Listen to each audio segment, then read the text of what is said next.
Good morning. My name is Suhail and I am from Delhi.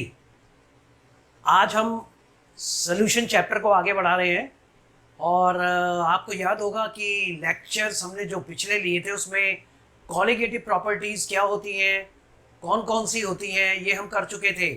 उसमें से एक colligative property जो है आपकी elevation in boiling point and depression in freezing point, ये दो आपकी कॉलिगेटिव प्रॉपर्टीज़ रहती हैं। वेयर एज जो आपके बाकी की कॉलिगेटिव प्रॉपर्टी थी जैसे कि ऑस्मोटिक प्रेशर, उसके बारे में हमने पिछले लेक्चर में आपको बताया था। और उससे पहले relative lowering of vapour pressure के बारे में भी मैंने आपको बताया था। तो आज हम डिस्कस करते हैं आपके कॉलिगेटिव प्रॉपर्टीज़, दैट इज, पहले मैं हेडिंग डाल देता हूँ, कॉलिगेटिव प्रॉपर्टी। ये आपने नोट कर लिया होगा, नहीं तो आप इसको लैपटॉप पे देखें तो आपको ये ज़्यादा अच्छा नज़र आएगा, राइट। और ब्राइटनेस बढ़ा के देखें, ठीक है। कॉलिगेटिव प्रॉपर्टीज़ में आज आप कर रहे हैं elevation in boiling point. BP मतलब बॉइलिंग पॉइंट। अब सबसे पहले आपको ये सीखना है कि ये बॉइलिंग पॉइंट होता क्या है, ठीक है। ज़्यादातर स्टूडेंट्स, मैं आपको बता दूं, ये सोचते हैं कि बॉइलिंग पॉइंट वो टेम्परेचर है जिसमें कुछ भी बॉयल हो जाता है। ये एक जनरल डेफिनेशन है।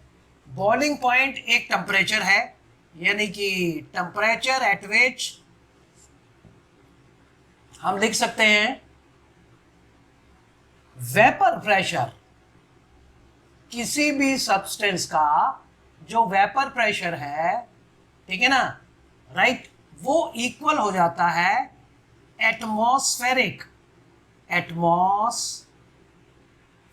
प्रेशर के बराबर, ठीक है जी। तो सबसे पहले वेपर प्रेशर, वो तो आपको पता है, the pressure exerted by vapours in liquid phase equilibrium के साथ, ठीक है। और एटमॉस्फेरिक प्रेशर इज नॉर्मली हम 1 atm लेते हैं और which is equal to 1.013 bar, right. तो ये प्रेशर पे हम, ठीक है, एटमॉस्फेरिक प्रेशर बार में हो गया या एटीएम में हो गया, तो एटमॉस्फेरिक प्रेशर और वेपर प्रेशर जब बराबर हो जाते हैं तो वो सब्सटेंस बॉयल हो जाता है।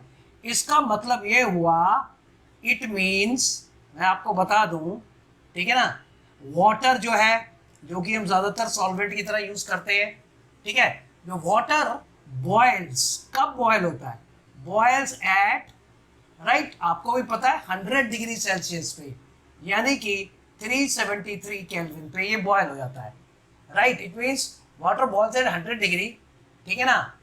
इंडिकेट्स, यानी ये क्या इंडिकेट करता है, indicates that vapour pressure, VP मतलब vapour pressure of water, right, is equal to, right, atm, that is 1 atm, right। अगर आप किस पे कर रहे हैं, सी लेवल पे, राइट। तो सी लेवल पे ये होता है एट सी लेवल, तो सी लेवल के ऊपर जो आपका एटमॉस्फेरिक प्रेशर होता है 760 मिलीमीटर भी आप लिख सकते हैं, ठीक है, बार में भी लिख सकते हैं, एटमॉस्फियर्स में भी लिख सकते हैं, 76 सेंटीमीटर्स में भी लिख सकते हैं, राइट, 760 टॉर में लिख सकते हैं। बहुत सारी डेफिनेशंस, बहुत सारी यूनिट्स आपकी हैं। तो बॉइलिंग पॉइंट यानी वो सब्सटेंस उस टेम्परेचर पे बॉयल होगा जब उसका वेपर प्रेशर, यानी वाटर का वेपर प्रेशर, ठीक है, इक्वल टू एटमॉस्फेरिक प्रेशर, ऐसे लिख सकते हो आप, ठीक है। ये तो मैं मिटा देता हूं। तो अब पता लगा कि जब भी वेपर प्रेशर, और वेपर प्रेशर किससे इफेक्ट होता है, वेपर प्रेशर आपका इफेक्ट होता है, ये लो जी, वेपर प्रेशर मैंने पिछले लेक्चर्स में बताया था कि आप मैनोमीटर से नाप सकते हो। ये आपका पानी है,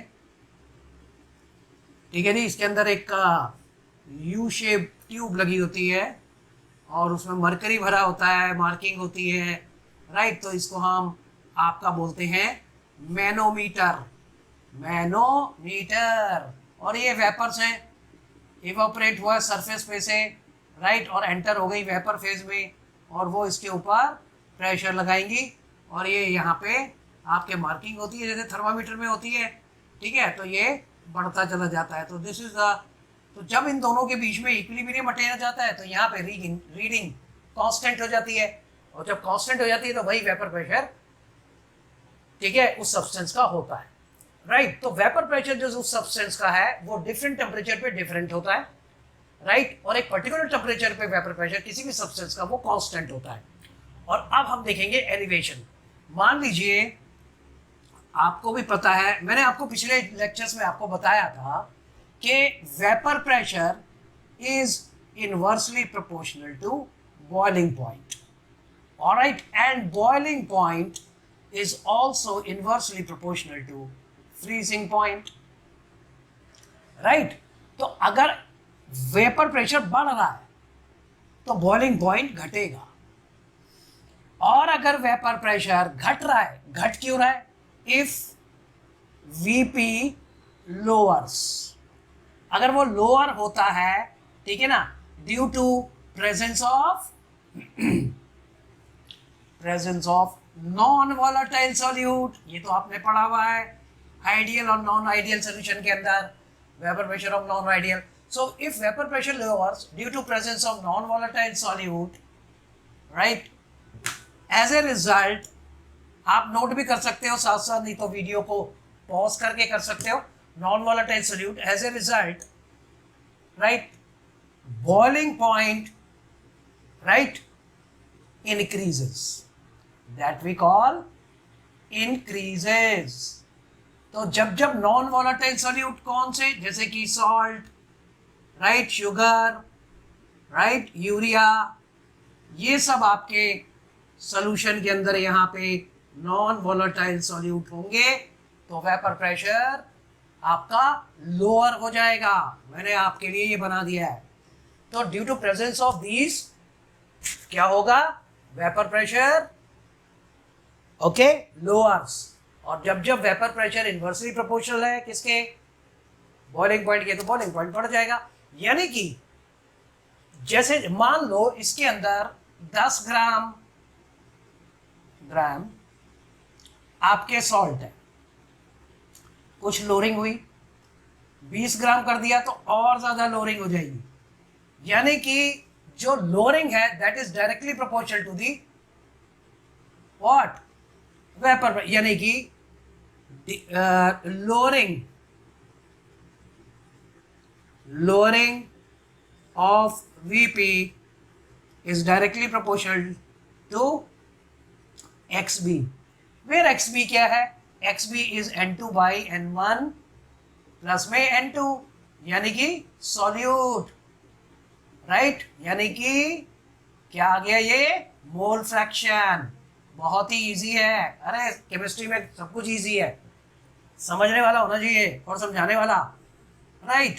तो अब आ गया lowering of vapour pressure is directly proportional, यानी कि जैसे 10 ग्राम तो कुछ लोअर हुआ, फिर 20 ग्राम कुछ लोअर हुआ, ठीक है जी। देयरफॉर बॉइलिंग पॉइंट, ठीक है ना, कीप्स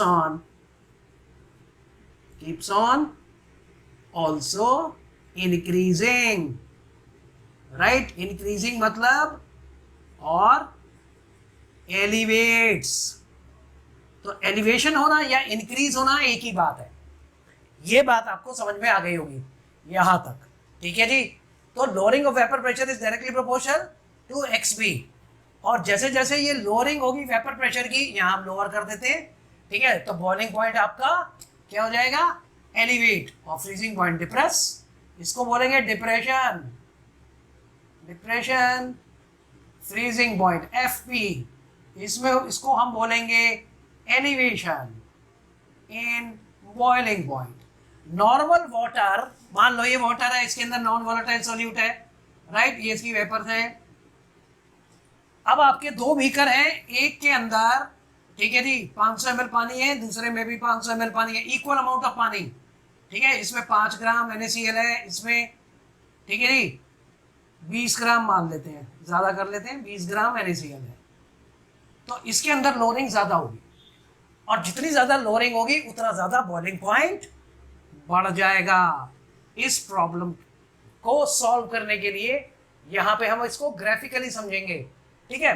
तो यानी कि हम कह सकते हैं कि boiling point BP is also, BP मतलब बॉइलिंग पॉइंट, क्या boiling point, elevation, elevation boiling point is also directly proportional to xb।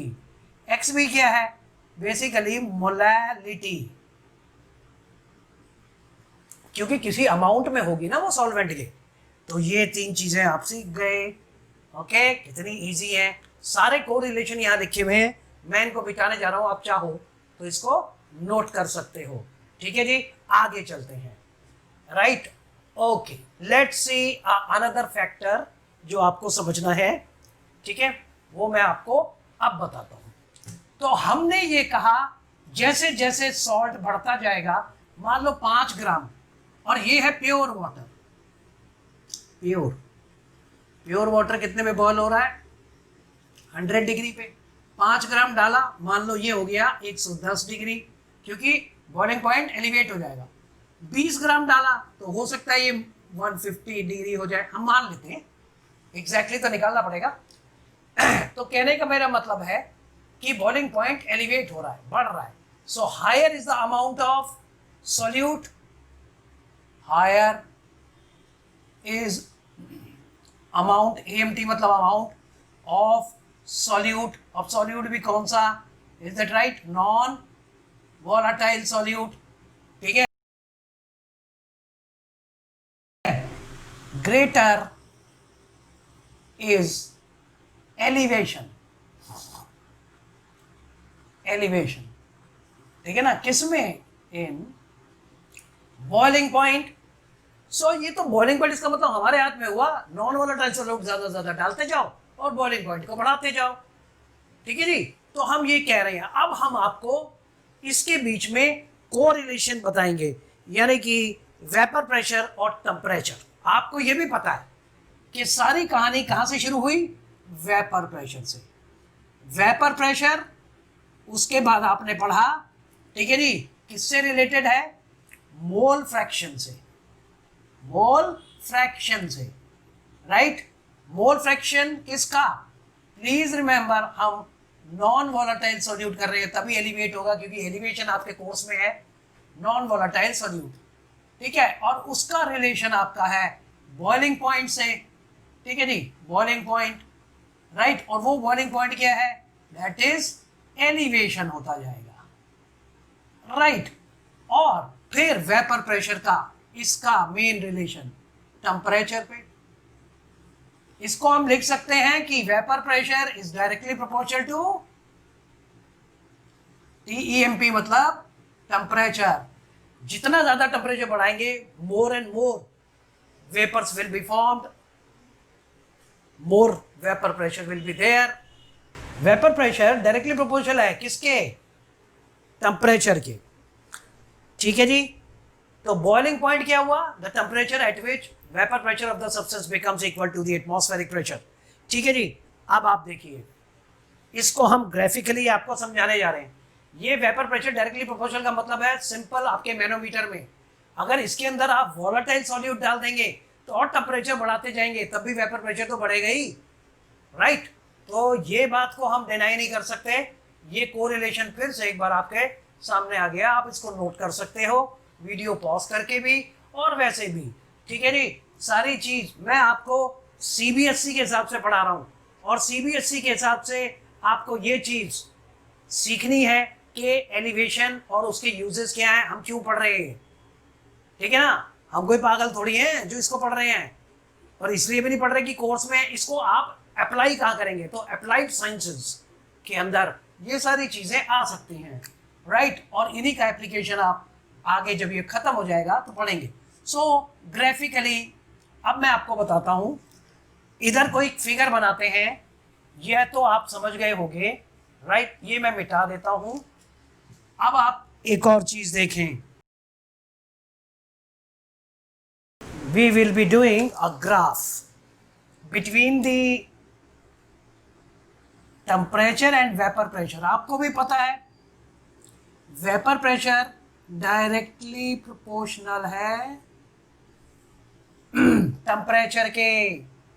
तो हम यहाँ पे ले लेते हैं वेपर प्रेशर, ये रहा वीपी यानी कि वेपर प्रेशर, और ये मान लीजिए ऐसे बढ़ रहा है, ठीक है, 10 है, ये 20, ये 30 millimetre, 40, 50, 60, so on and so fourth.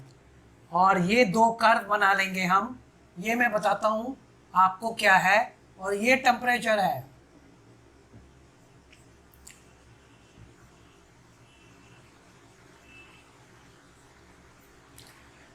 और इसके अंदर एक पैरेलल लाइन है, ये है एटमॉस्फेरिक प्रेशर की।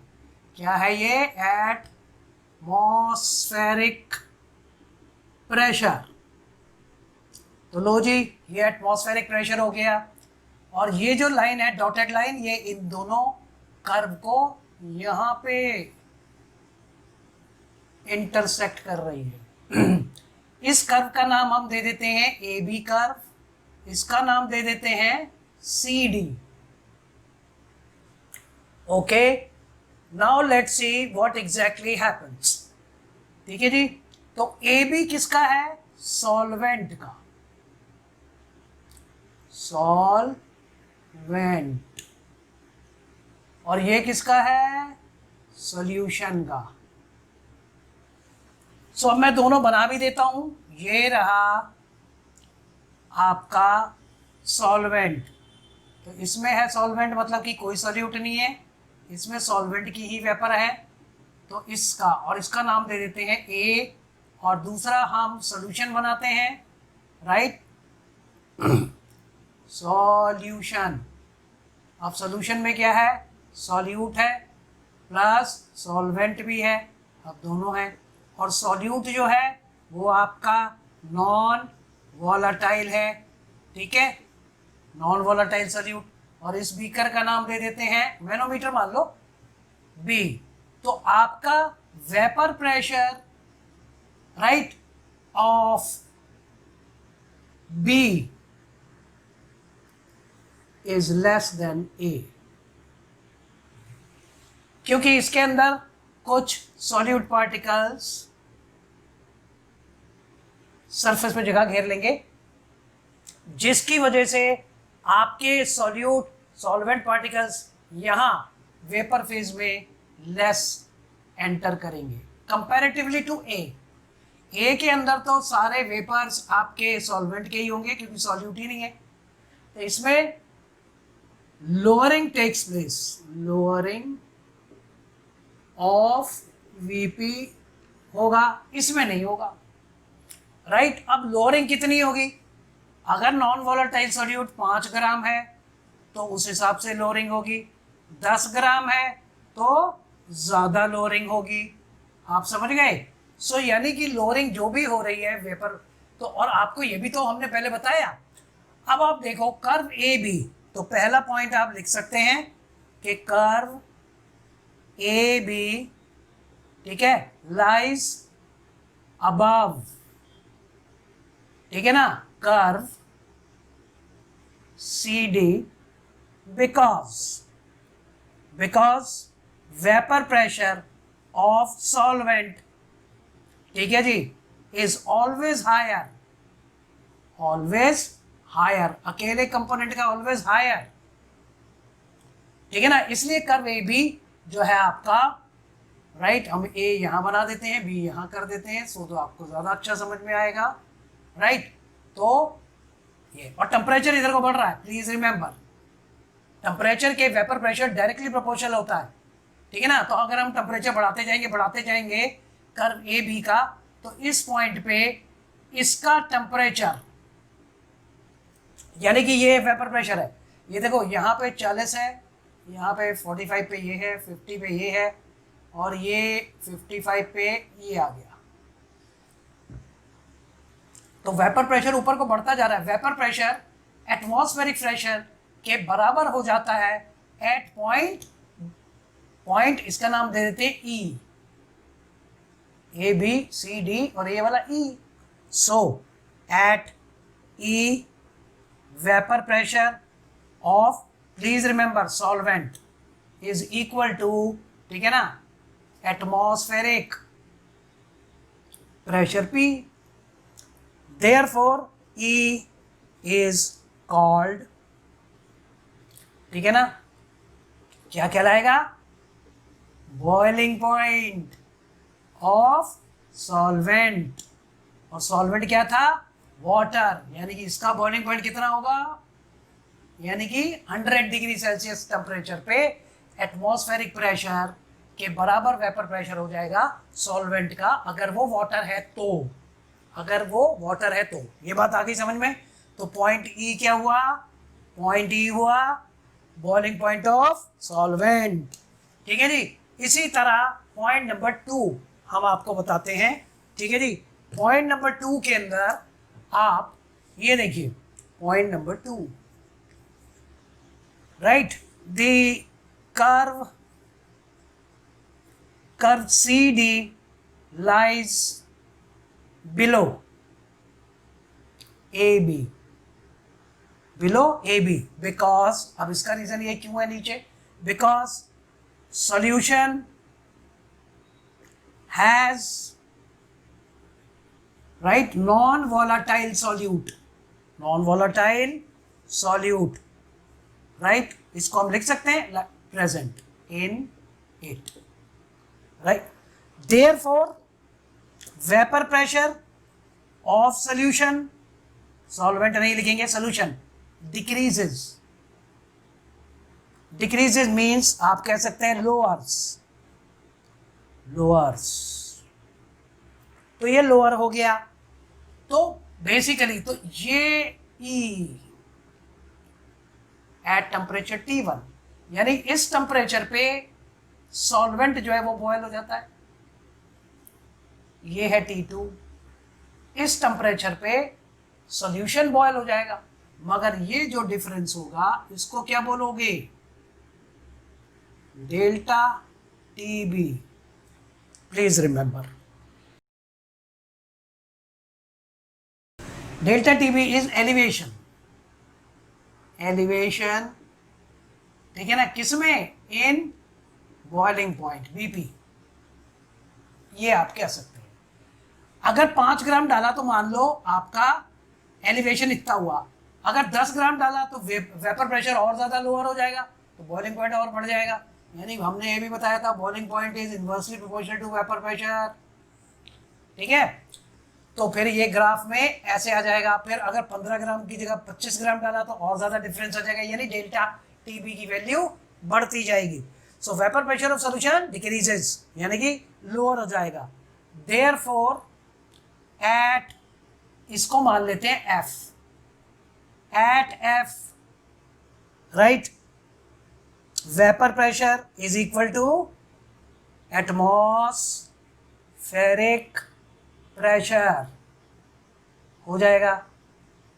Therefore F is equal to G boiling point of solution, boiling point of solution. पता नहीं आपको दिख रहा है कि नहीं, मैं इसको दोबारा से थोड़ा सा ऊपर लिख देता हूँ।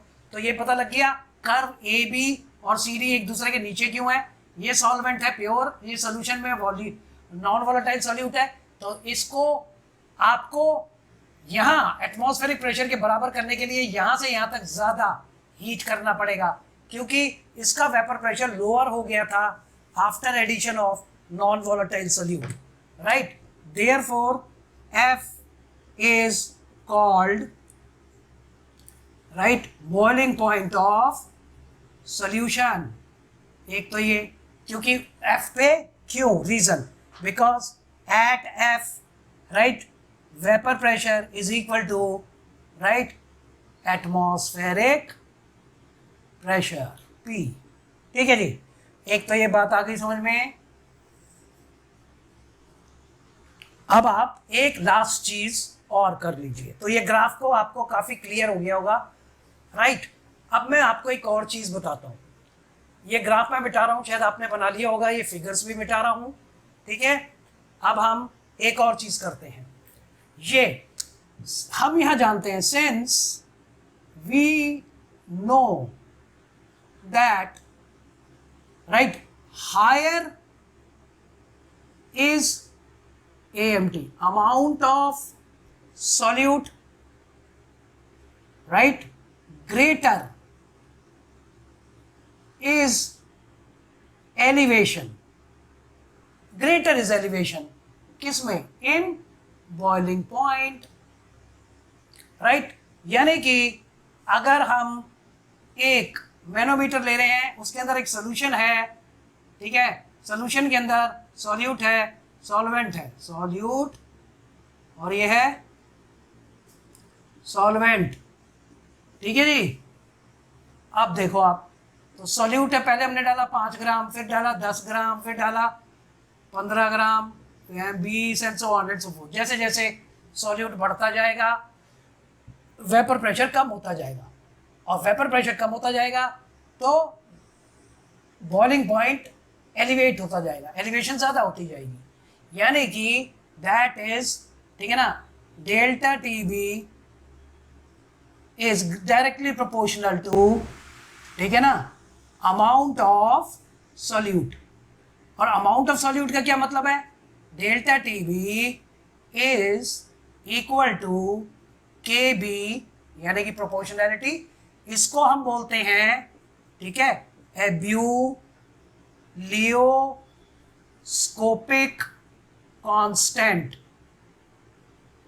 राइट, KB इनटू ये क्या है? XB। अमाउंट ऑफ सॉल्यूट मतलब XB मतलब मोल फ्रैक्शन, ठीक है ना, मोल फ्रैक्शन। और अमाउंट ऑफ सॉल्यूट हम ऐसे भी निकाल सकते हैं, क्योंकि सॉल्वेंट है तो यहाँ पे हम मोलैलिटी भी लिख सकते हैं, M stands for molality, right. तो ये आ गया समझ में, राइट। अब हम आगे आपको बताते हैं, ठीक है। तो ये, तो मोलैलिटी क्या हुई? मोलैलिटी हुई गिवन मास ऑफ सॉल्यूट, यानी कि W2 अपॉन में मॉलिक्यूलर मास उसी सॉल्यूट का, जो कि इसके अंदर क्या है? NaCl मान लेते हैं, ठीक है, NaCl मल्टीप्लाइड बाई 1000 अपॉन में W1 mass of solvent, right. तो अगर आप ये देखें तो ये क्या है? वेयर गिवन मास अपॉन में मॉलिक्यूलर मास, ठीक है ना, इज मोल्स, यानी कि mole fraction which is basically nothing but X2, तो इसकी जगह X2 लिख सकते हो आप, ठीक है जी। और ये मोलैलिटी हो गई। तो ये मोलैलिटी देखो, इसके अंदर हीटिंग रिक्वायर्ड है, टेम्परेचर बढ़ाते हैं, तो फिर molality is not affected by temperature, क्योंकि आप सोल्यूशन के अंदर जो सॉल्वेंट है वो आपने 1 kg लिया है, 1 kg, तो obviously amount of number of moles of solute basically आपके डायरेक्टली किसके हो गए। अब इसकी जगह हम ये वाला फॉर्मूला पुट कर सकते हैं, यानी कि ये values delta TB, KB, right, KB तो आएगा ही, मल्टीप्लाइड बाई M की वैल्यू ये रही, ठीक है जी, W2 अपॉन में M2 मल्टीप्लाइड बाई 1000 अपॉन में W1, ठीक है जी। तो ये आपका पूरा एक ही सिंगल चीज है, वो क्या है? X2, ये आपका X2 है, क्लियर। तो X2 डायरेक्टली प्रोपोर्शनल है डेल्टा TB के, यानी कि अमाउंट ऑफ सॉल्यूट। इसकी जगह आप ये भी लिख सकते हो ऐसे भी, right, since X2 is directly proportional to, right, delta TB, therefore elevation in BP is called colligative property। अब हमने प्रूव कर दिया कि ये कॉलिगेटिव प्रॉपर्टी है, क्यों? क्योंकि डेल्टा TB जो है वो इसके डायरेक्टली प्रोपोर्शनल है, ठीक है। तो ये जो नेक्स्ट फॉर्मूला आपका बनेगा, ठीक है, आप इसको प्रूव कर सकते हैं, राइट। और कॉलिगेटिव प्रॉपर्टी में से हम मॉलिक्यूलर मास में निकाल सकते हैं। तो हमने क्या कहा? Delta TB is equal to KB multiplied by, तो M की वैल्यू क्या है? W2 अपॉन में M2 मल्टीप्लाइड बाई 1000 अपॉन में W1, इज दैट राइट। इसको आप इधर ले जाओ, इसको इधर ले आओ, इसको हम ऐसे भी लिख सकते हैं KB multiplied by W2 multiplied by 1000, ठीक है जी, divided by molecular mass of solute multiplied by amount of solvent is equal to delta T B, where delta T B is also called T2 minus T1, right? और delta T B is also called elevation in, क्या कहेंगे, boiling point. क्यों elevate हुआ? क्योंकि non volatile solute था। अब इसको आप इधर ले जाओ और इसको इधर ले आओ, सो देयरफॉर M2 की वैल्यू निकल आएगी।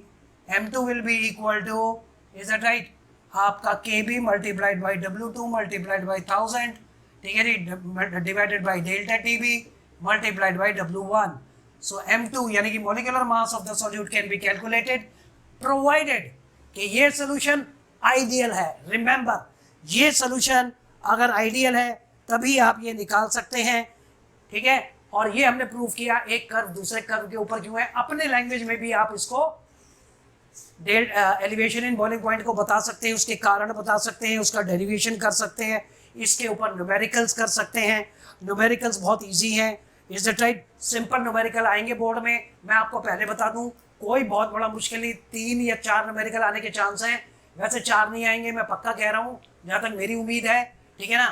मे बी मैक्सिमम 2 न्यूमेरिकल या 3 न्यूमेरिकल। अब आप किसी भी चीज़ को जिसमें फार्मूला हो, अगर उसको आप न्यूमेरिकल मानोगे तो फिर वो आपके लिए दिक्कत है, ठीक है जी। तो ये आपका हो गया molecular mass. Please remember, molecular mass exact यानी कि बिल्कुल ठीक तभी निकल सकता है जब ये सोल्यूशन यानी नीचे वाला कर्व CD जो आपने बनाया था वो एक आइडियल सोल्यूशन का है, और आइडियल सोल्यूशन कोई होते नहीं।